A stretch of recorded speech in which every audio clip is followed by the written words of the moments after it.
Welcome back to another episode of the Healthy with Heartland podcast. My name's Justin Freishtat. I am your host, joined today with your favorite creative directors, of course, Simon and Shannon. How you doing? Good morning. It's another healthy day with Heartland. So glad to be here. We got an awesome topic today and a special Heartland guest, but before we unveil who that is, let's send it over to Simon and Shannon for some announcements. Awesome. Welcome back, Heartland family. Just a couple quick announcements for you. If you are a member of the Heartland family, you can take advantage of our reorder special this month. Only a couple more days to take advantage of that, so you can get a whole turkey absolutely free with your reorder. So make sure to check that out. If you are not a member of our Heartland Foodies group, we love to hear what's for dinner. Make sure to go check that out. We are going to do a giveaway once we reach 5,000 members in the group. We're going to give away $2,000 worth of Heartland Farm Source products. So we're very, very excited about that. You'll see the post pinned to the top. Once you've invited your 5, make sure to leave a comment in there. That way you could be entered in to win. We also have a couple fun events and things going on. If you have not scheduled your pop-up yet, make sure to do that. We are filling up fast. So you can go to heartlandfoods.com/host and you can schedule your pop-up. We'll bring food, fun, games, prizes, and so much more. Maybe even T-Bone will show up to celebrate. So with that, guys, let's get into the podcast. All right, so today's special guest is the winner of this year's Heartland BBQ Challenge. He holds the belt. He is a legend. His name is Jeff Wilson. How you doing, Jeff? Hey, Justin, I'm doing great. And of course, you have to see the belt. Look at that. Looking good. And I have to tell you, I have taken it with me everywhere. Anybody who wants to see it, I'll show them the belt. Oh, that's so awesome.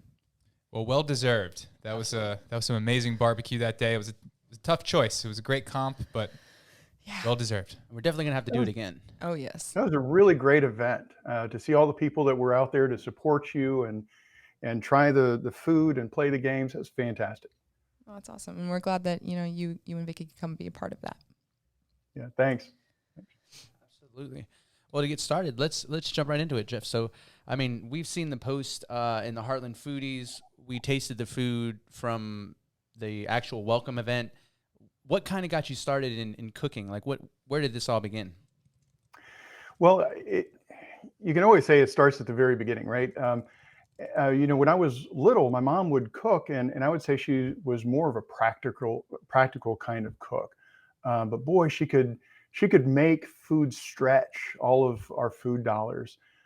So I learned when I was a kid about the importance of sight and smell and creating an environment. And so that's really what we try to do. My wife and I love to entertain people. And so part of that is always food. We never want people to leave our table hungry. And we just want to make sure that we give them good quality food. And that's one thing that for me, Heartland has been such an important piece. We call it shopping in our garage. Whenever we've got a party coming up, we're like, well, who's going to be there? What do we want to cook for them? And so we go shopping and see and so our reorders always include what parties are coming up. My wife's birthday in December, we make sure we have certain things. Summer comes around, we make sure we have plenty of the 26-ounce porterhouse. Right. Oh, yeah. Man, that's so good. So yeah, but that I think it ultimately comes down to our values as people and as families. We want to make sure that people have good food. I'm hungry just listening to that. So you mentioned the porterhouse. I know that the custom cut man, Zach Hirsch, he's your original rep. Yes. So He is, yeah. Can you kind of speak to how you guys got introduced to Heartland? Sure.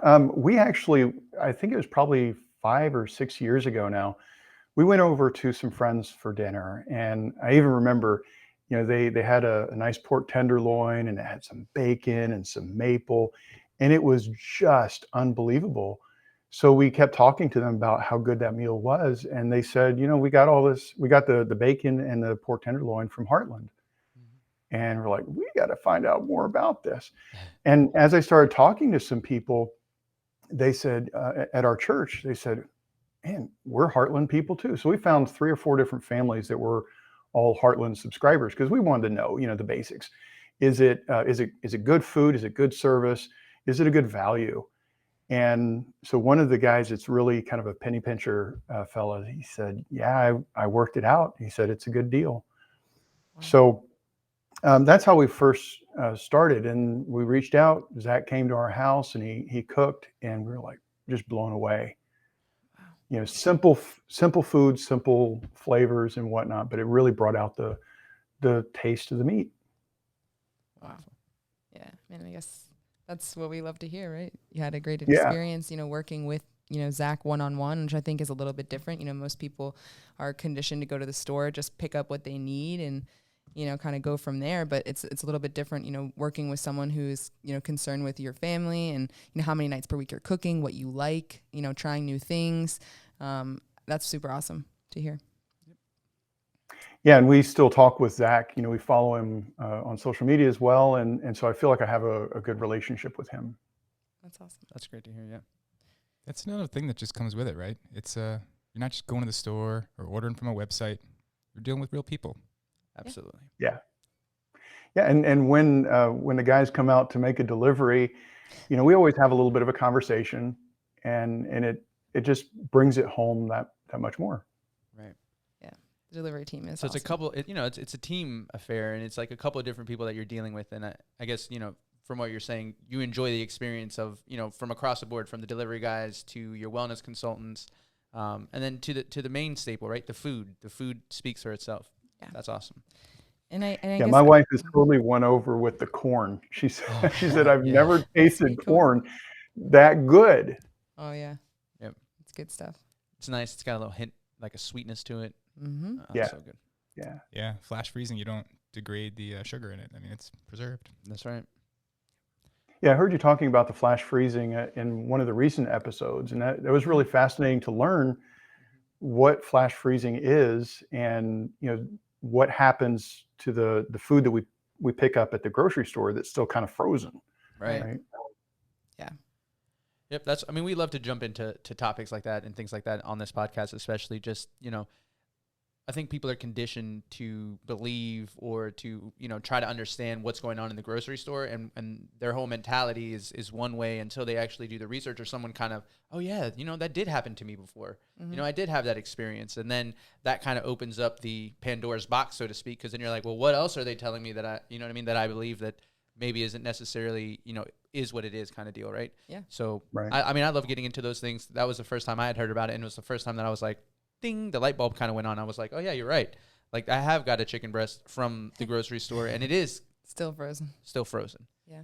I guess maybe, right. Jeff, could you talk a little bit about the convenience aspect? Like, I know we talked about the health and the quality of the products, but how has things changed for you both now, where you have this stuff delivered to your home? Like you said, you're shopping in your garage, you're not going out as much. Like, what has that change, I guess, been like for you guys? Well, we find that when we go to the grocery store, it's for the the fresh stuff, for the green leafies and whatnot. Mm-hmm. But it gives me some confidence, because I know that if I want to cook something for our family or for an event, I know I can go do my inventory, and I know exactly what's there. And again, back to the quality of it, I know the quality of the food. Right. It's consistent, and I know that I'm going to cook it up, in whatever way I desire, and it's going to be fine. So I think from a convenience aspect, I don't have to worry about, will they have enough pork butt? Will they have enough shrimp? Will they have enough whatever? Right. That's a huge thing right now. Oh, it is. And through the pandemic, we had food. Mm-hmm. Right. We even went to the grocery store not long ago, because we were out of our shrimp, mm-hmm. and we got a bad batch. I started cooking it up, and I smelled this terrible ammonia smell. And I was like, ooh, what on earth? So we looked it up, and they said, yeah, that's a good sign that your shrimp is spoiled. But I know that if I go get my Heartland shrimp out of the freezer, that's not going to happen. Yeah. So those change a lot. Yep. Yeah. And so, Jeff, kind of speaking about the quality and the products, what's your favorite thing you think, like your favorite dish to prepare? Like when someone's coming over to your house, what's the thing you're going to? Like, I'm really going to impress them. That's a hard question because it depends on how many people and their dietary needs. But one of our favorite things to do is the porterhouse, and we do what I call cowboy style. And I'm a big proponent of the big green egg, so I do all of my outdoor grilling I do on the big green egg, and it just brings so much flavor to it. So yeah, the brown butter sauce with the aromatics, high temperature sear. Oh my goodness. Yeah, that's one of my favorites. But if I'm going to have a crowd, then it's definitely the pulled pork or brisket. Wow. I got a question for you on the green egg. So Yeah. for people who, because it's a little more labor intensive than gas grills and all these other easy kind of turn on solutions. So for people that have never done a green egg or Komodo Joe, something like that, how do you, what's the process to get that up and running to the temp you need and all that? Well, we could do a whole podcast on that. Maybe we should. Yeah, well, there's great grills out there. There's like the Traegers and the charcoal briquettes. What I really like about the big green egg is it's lump charcoal, natural lump charcoal. So there's no additives into the charcoal itself. You don't use any chemicals. You don't use any fire starters. And frankly, I just make a little nest of charcoal and a paper towel with a little bit of oil on it, and that just starts it going. But the thinking of the big green egg is very much like a wood burning stove. Air comes in the bottom, vents out the top, and so the more heat you want, the more air you introduce. So for the cook that I did last week, I did a pulled pork and cooked it for about 10 hours. And I let it kind of get going for 45 minutes to an hour because you want the smoke to, it sounds funny. If you're talking about smoking things, you feel like you want to have a lot of smoke, but when there's a lot of smoke, it's often bitter. So you want it to be a smooth, sweet smoke. And so you just wait for that to happen. So I guess one of the things I like about cooking that way is it slows you down a little bit. So you get up, start it, go doing your food prep, because you want to, like the pulled pork, I wanted to put my rub on and let it sit for half hour, 45 minutes. So it allows you time to do all that stuff. That makes sense. So I love it. Yeah. And you can get your egg up to 600-700 degrees, for really hot searing. So to do that, do you just leave all the vents open and just let a lot of air get in there? Pretty much. At some point you realize, or at least this is my thinking anyway, that you close the bottom vent a little bit, and then you get some of that. When you put your thumb over a water hose and it makes the water go further and harder or whatever. Right. Same kind of thing. Funnel the air a little bit more on the inside or on the intake. Big green egg is a science. Seems like you got it down. Interesting. Yeah. It's a lot of fun. It's fun also to watch Aaron Franklin. He has a master class. Yeah, good guy. Oh yeah, definitely. I don't know if you've seen his master class. That's what he just mentioned. Oh yeah, is that what it, yeah, he just said it's a great course. Oh my gosh. He breaks everything down. He goes into detail, and you can follow along with him. It's really interesting. Right. Mm-hmm. And what's great too is like he explains why, because like kind of what you're doing now with us who are not really green egg connoisseurs, like you're kind of breaking it down as to why you're doing certain things, which is we would never know about the sweeter smoke versus the more bitter smoke. So all of those things, it's super beneficial for those of us who are newer, at that. So yeah, I appreciate that. Now, Jeff, go ahead. Well, I was just going to say one of the things that really is important to me is curiosity. Right. So that's where you dig into how you learn more about how to cook. That's how you learn how to experiment with the food. This sounds bad, okay? But I actually like it when my wife goes out of town, and she knows this. I've told her, and she's in the next room, so she can come and throw something at me if you want. Yeah, but when she goes out of town, one of my favorite things to do, get a glass of wine and go shopping in my freezer. So, and that way, if I have a meal that completely bombs, it only affects me. So that's when you do your R&D. Yeah. Right, absolutely. Because I don't want to have, Vicky doesn't pick on me, right? Yeah. Well, mostly. But I tell you, if I make something, I want it to be good for her. So that's when I do my experimenting, and I play with different flavors. There was one thing I did one time that was really fun. I think I used greens, one of your boneless pork chops, pineapple, cherries, a cherry balsamic, roasted red peppers, and it all kind of came together in a beautiful mix. Because of course you have to, roast everything over the on the big green egg. I do have pictures of that, by the way. I don't remember if I put it on the Heartland Foodie or not. If you did, you can put it up again. Yeah, let's say post it up so we can see it. That's awesome. Yeah. It was really good because you're then layering the flavors. Right. And the thing is, it doesn't have to be complicated. And that's when I talk with people about cooking, I just encourage them to be curious. Yeah. Try things, and you don't have to try things that are fancy. My favorite seasonings on the majority of proteins that I get from Heartland is just kosher salt and pepper. That's it. Those two things. That's Salt, all pepper. you need. Yeah. Now, kosher salt. I don't know. Yeah. We have the salt man here. Justin's always teaching us about what we don't know about salt. Yeah. So I know. Yeah. I mean, I've recently transitioned from Sea salt. Sea and salt we too. did Himalayan pink salt to now we use the Redmond's real salt. Yeah. Which I mean, I don't know. Do you feel like it's made a difference in the cooking? I mean, I love salt in general.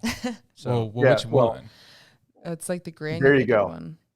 Yeah, because you can get different, the coarse or the fine. It's definitely fine. So I'm assuming that's why you're enjoying the kosher salt, because it's bigger, it's stronger. More coarse. Well, it's great for doing the rubs, that kind of thing. And Right. all my vegetables that I roast, I use kosher salt. Actually, you may get a kick out of this. You guys know I'm a pastor, and so the reading came up that you're called to be salt of the earth, right? Or you're to be salt, right? Well, so I did my sermon in a very visual way. I brought out the majority of salts that I have in my house. So smoked salts, Himalayan, regular table salt, kosher salt. I have a couple different, like a lava salt. I mean, so many different kinds. And so I said, which one are we called to be? And because it was kind of fun to play with people on that, because there's not just one salt. And so as people, we're not called to just be one salt. We're called to be whatever salt we are, right? And flavor the world. Interesting. So little deviation. Yeah. Oh, that's cool. No, you heard it here first. You got to flavor the world. Got to flavor the world. Choose your salt. Yep. And you don't have That's to be right. just one. That was beautiful. It was. I love that. That's cool that you tied it back to that too. Yeah, absolutely. Yeah. Jeff, but let's jump into I love the barbecue brawl, right? We got to talk about that. Yeah. Because you're the champion, right? You're the man. So everybody kind of voted on it. We went right into it. Can you explain the process of what the dish was and the process of creating it? Well, again, it was the curiosity. And you may think this is silly, but I was laying in bed at night and I was thinking, gosh, what can I make? Because I was thinking about portion, I was thinking about scale, how many people would be there, want to make sure that it has a broad appeal to people. So I started thinking in terms of layers and delivery. And I actually had some friends come over one evening and we tried a couple of different ideas. Those who were there know that we started out with a thin piece of homemade cornbread. And it was in a circle. So that was even tested. Do we do a circle, a square, a rectangle? Do we put it in like a muffin cup? So you have the tin foil on the cup to help contain the meat. Tested all those things. Then I did a Texas pulled pork, and pulled pork isn't traditionally a Texas kind of barbecue. It's more of a brisket or ribs, that kind of thing. Right. But again, our friend Aaron Franklin, I watched some of his master classes on how to do pulled pork. And so I liked the simplicity and I liked his method. So I went with mostly that approach for the pulled pork. But then I thought, what is barbecue without coleslaw? But I didn't want just a traditional coleslaw. I wanted something not cream based. I wanted something that was more of a vinegar base, and that I thought would go well with the pulled pork, because vinegar and pork go really well. Right. So I found a really nice recipe for coleslaw that was vinegar based. And then I was like, well, you need to put stuff on it. You need some sauces. And my go-to sauce is a vinegar-based Carolina sauce. And so I made that. I knew it paired well. But then a friend of mine gave me a book on Virginia barbecue. And in the back of that, there are recipes for various barbecue sauces. And one of them was particular to Northern Virginia. So I used that base recipe to make what I called the Virginia sweet mahogany. And so those are the two sauces that I made. And so then, I wanted to have a nice, I wanted it to be easily transportable, because because it was on a Sunday afternoon. I had to drive from our home in Northern Virginia to my church, St. John Lutheran in Riverdale, Maryland. So a long trip over there, and then up to Frederick. So I had to make sure that the food would transport well and safely, and that we could easily assemble it, because I was thinking that somebody else was going to assemble. So I wanted that to be easy. Right. So that's basically the process. Wow. And it was a lot of fun to think through and plan. Yeah. Well, you nailed it. Yeah. Yep. Nailed every aspect of it. And as we could just tell from how you just described it, obviously you put a lot of thought and time and effort into thinking about all the different aspects, that come along with a barbecue contest. So like everyone mentioned, well deserved, and it was delicious. Yeah, coleslaw was very unique. It was like no coleslaw I've ever had, and it was delicious. Yeah, and the cornbread, like you sliced it in the little circles. It was really, really nice. Yeah. Yeah, thanks. Well, it's always gratifying when something that you do is appreciated, and that's what I was looking for. There's a friend of mine that actually said that's the best pulled pork she's ever had, and so I told her we made it for an event this last week, and I told her that we were making that. So you could see her. She started wiping her mouth. She's like, I'll be there. Like, I really want that. Oh, that's awesome. So Jeff, what is your favorite barbecue? So, you mentioned Texas barbecue, there's Virginia barbecue, there's the Carolina barbecue, you got Memphis, Kansas City. There's so many. If you had to choose one, I know this is going to be hard. Or maybe you have a reason as to why you can't choose one. We'll take either. I don't want to get you in trouble, though.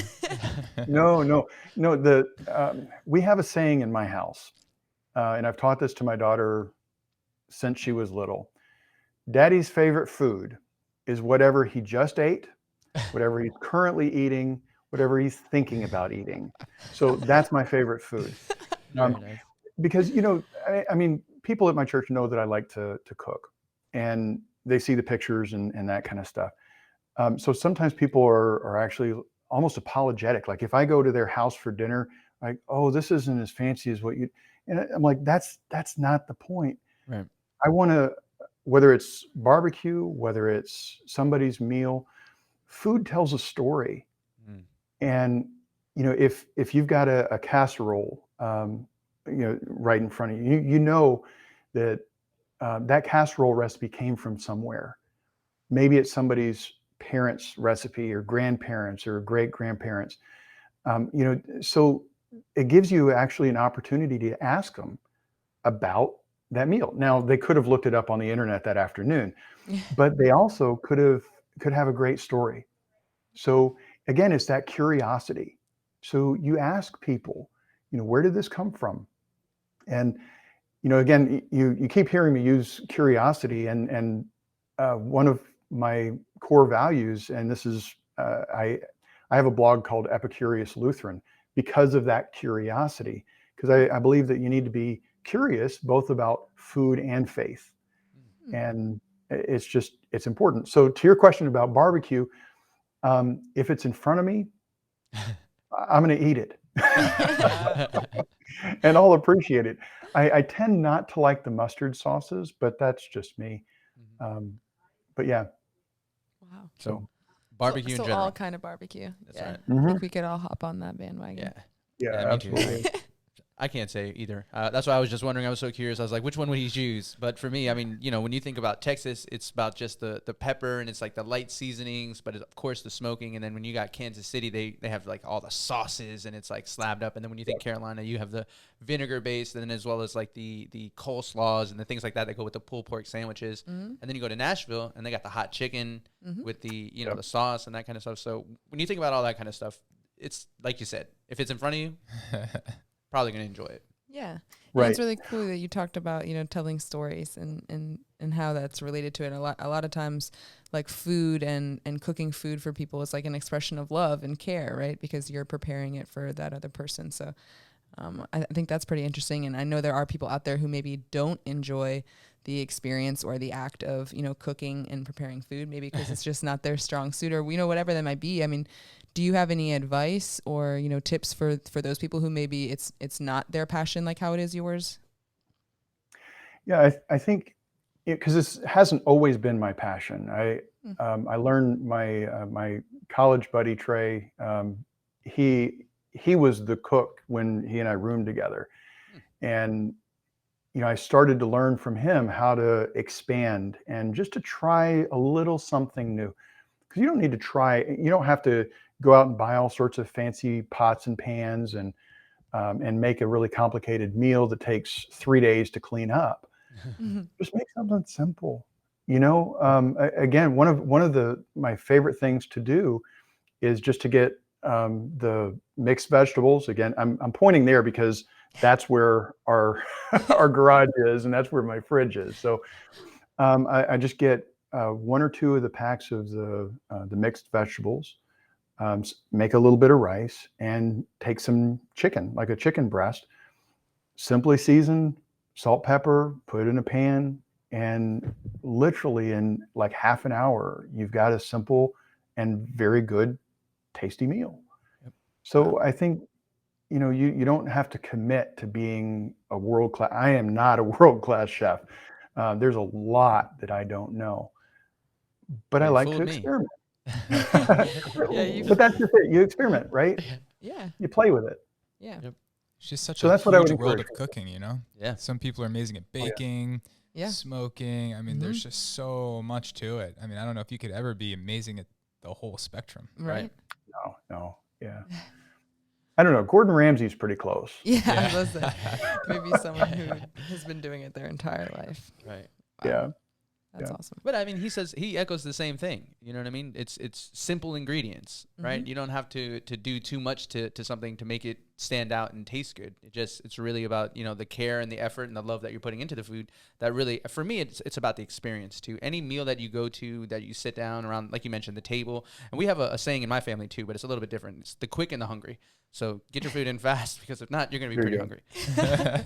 But yeah, being around the table, I mean, and having those conversations and really joining. And I think that was one thing through COVID that, people were missing out on was, I mean, you were cooking at home, but as you mentioned, entertaining, there's a different level to entertaining. And you sound like, I mean, you mentioned people's dietary restrictions and the ultimate Very foodie. accommodating. Yeah, Yes. absolutely.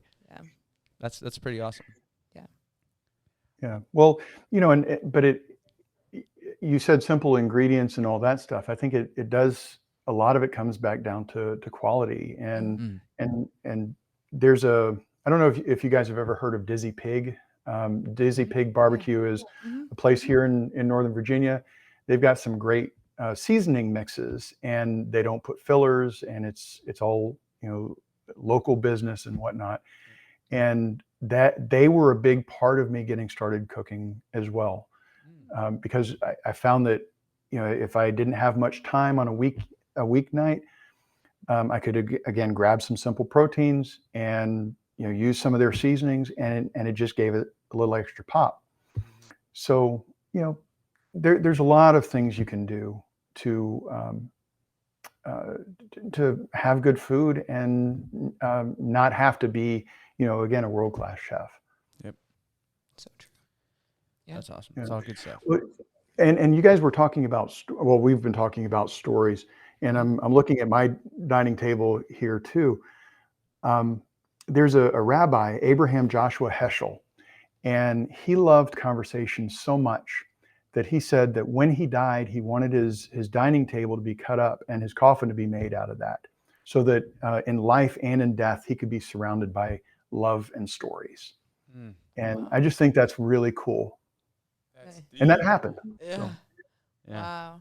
That is Yeah. really cool. I mean, it's super powerful when we talk about, how that's part of, our goal and our mission and, the passion behind why, we do all these things here at Heartland is that we want families to be able to eat good food at home, make it convenient, make it, simple, make it fast, and make it available to, to those people so that they can spend more time, around the dinner table together. For me, it was a post in the Heartland Foodies that pretty much summed it up. I forget who it actually was that posted it, but one of our customers, I guess, posted something to the extent that they made a healthy, nutritious meal for their kids before they were going to practice, and 95% of the other people at the game at the practice had fast food, and she felt good because she was able to, feed her kids something healthy, nutritious, and they were, and it was something that was able to fit within their actual schedule and timeline that they didn't have to go and do that. And so for me, it summed it up right there. It's like, if anybody could see that, like families out there, if you could just see that, like, because it's a natural instinct to have to run to fast food and, let's just get something in your stomach because, you want to feed your kids or whatnot, right?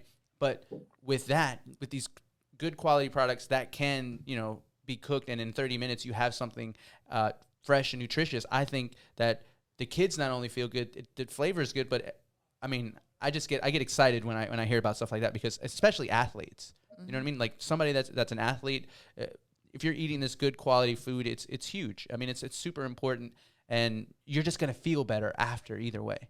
So I think that for me, it really summed up, Heartland and the service as we're talking about, the stories and what the product can actually do. I think it's, it's right there in that post. A real life example. Yeah. Right. Yeah, that was a great post. And the thing is, I guess I can imagine for you guys, it must be a really cool experience to know that this food that you guys are delivering to people is part of those stories, right? And it's part of that mom knowing what's in the chicken or whatever, because I'm not going to pick on any fast food restaurants, but if you go to them, what's in those chicken nuggets? What's in the hamburger? What's in the bun? So you start breaking that down. What are we actually feeding that child? Yep. Right. And again, with Heartland, Exactly. I mean, that's why it feels like a duty to me. It feels like a responsibility that, every time we put a freezer full of this food in someone's house, it's not only putting the incentive there for healthy cooking, making it easier, all those things, but it's the things that aren't going to go into their bodies that really drives me to keep going. Because every time we put a healthy freezer full of food in someone's house, you could be preventing cancer. You're definitely preventing brain fog and endocrine disruption. And I mean, the list goes on of things that you will not be exposed to by having that food in your house. So, one family at a time, we're making healthy choices. And that's why I think the foodie group is so cool, because it's a community of people who, all have found the solution. And then we can not only share stories, like these happy stories of, successes that, we're having because, we do have this available to us, but then other people who maybe, don't even know that the solution exists for them are able to find it just through, us sharing our experiences. So that's why I think it's so awesome. Yeah. Yeah. And people are very willing to share recipes, which is really cool. And I love that. There was, I forget what it was. There was a lady that posted something that was just phenomenal. And so I wrote to her and she said, yeah, here's a recipe. So it's a nice community, a good feel. Definitely. Yes. If you're ever wondering what you should be cooking for dinner, we always joke, but don't go to the foodie group hungry, number one. Secondly, if you're not sure what to cook, you can easily go to your freezer, check out the foodie group, and come up with something pretty fast. Oh, yeah. Use that search bar. That's right. Exactly.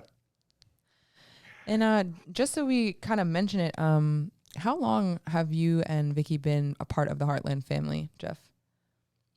I think it's 4 or 5 years, I think. Wow. That's something awesome. like that. Yeah. Yeah. So we've had a lot of food go through this house. That's awesome. Yeah. Yep. So yeah, I mean, I've enjoyed everything we spoke about, and we definitely have to Same. have. I was Jeff gonna say, come to another- maybe Jeff, if you're willing, maybe we could do a full episode on the green egg and how you get started and doing it's smoking, grilling, it does it all, right? Yep. I mean, I'm a little bit ignorant to it. I don't know about it, but that would be really fun. And I think everyone in the foodie group as well as on the Heartland page would be interested in learning more. Yeah, I think that'd be fun. Yeah, it'd be fun. Awesome. Well, we'll have to go do it on site and get all the camera angles. Yep. Oh yeah. Could do it. There you go. Could do it all out. But we appreciate you taking your time. We know you're super busy, so thank you for joining us today, and we appreciate you, coming by. And Jeff, where can people Well, find you? Well, the church is St. John Lutheran in Riverdale, Maryland. Mhm. You can also find my blog, epicuriouslutheran.blog, and also in the Heartland Foodie group, Awesome. All over the group. That's right. all over. And he's got amazing food photos, so definitely And great recipes. follow him so you can check them out. Right. And I guess in terms of parting words, I would just encourage people, be curious. Understand if you're cooking for someone, understand your own values. And like I think Justin said, part of his motivation for wanting to have this company and do such a good job at it is, comes from his values. So what are your values when you cook? Who are you cooking for? Penzeys Spices, if you know them as well, their tagline or their motto is love people, cook them tasty food, I think. So that's what I want to do with food. I want to love people. I want to make something tasty, and I want to be curious in the process. So if I can encourage other people, just be curious, have fun, and enjoy the results. That's awesome. Well, Drop the bomb for that. again, thank you so much, Jeff, for joining us. We appreciate it. And if there's nothing else, Justin, you can go ahead and send us off. Yeah, Jeff, I want to thank you for coming on. Your relationship and appreciation for food has definitely inspired us all. Yep. So looking forward to seeing everything else you're doing in the foodie group. Oh yeah. And as always, we'll be back next week, except at a new time. Yep. 9:30 a.m. So we'll be doing that morning podcast for you next Thursday, 9:30 a.m. And as always, stay healthy with Heartland.